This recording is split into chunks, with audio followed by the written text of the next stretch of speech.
যেটা আমরা আগে তো মনে করেন আপনার হলে যাই ছবি দেখতে। এখন আমরা দেখি কি যে মোবাইলে আমরা সবকিছু পাই। কষ্ট কইরা যাইয়া আর হলের পরিবেশ তেমন না। ছার পোকার কামড় কে খাইতে যায়?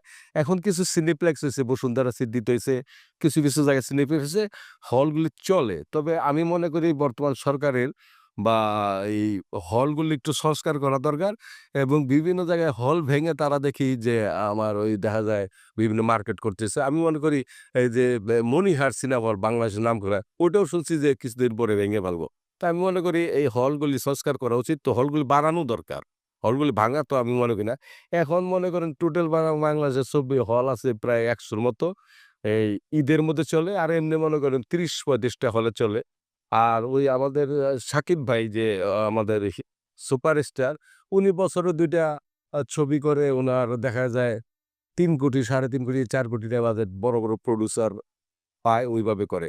কিন্তু একটা ছবি ৩ কোটি টাকা খরচ কইরা ২০,০০,০০০ পাইতেই কষ্ট হয়। হয়তো তার ছবি বাম্পার যায়, অনেক সময় যায় না। কারণ একটা প্রোডিউসার ২০,০০,০০০ যদি না পায় সে একটা মোটামুটি একটা ছবি করতে গেলে ৬০,০০,০০০-৭০,০০০ চলার মতো। আর যেসব ছবি ১৫,০০,০০০, ২০,০০,০০০ ওগুলো তো দেখার মতো না।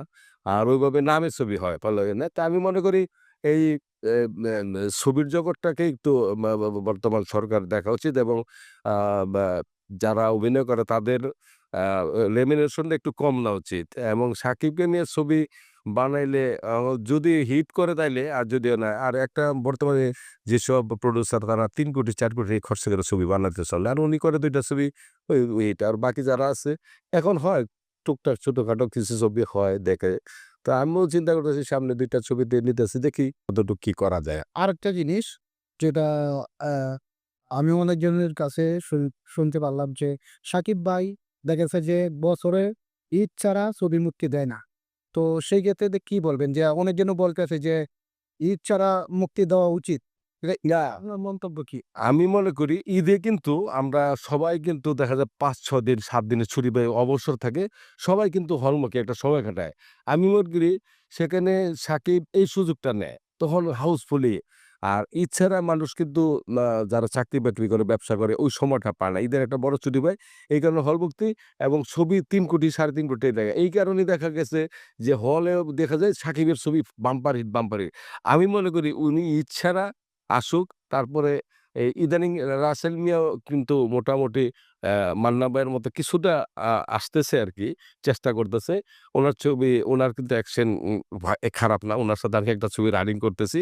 উনার কিছু ডায়ালগ-টায়ালগ বা উনার অভিনয় কিন্তু একটু মান্না ভাইয়ের কাছাকাছি। হয় নাই। কারণ একজন আরেকজনের মতো হয় না। চেষ্টা করতেছে।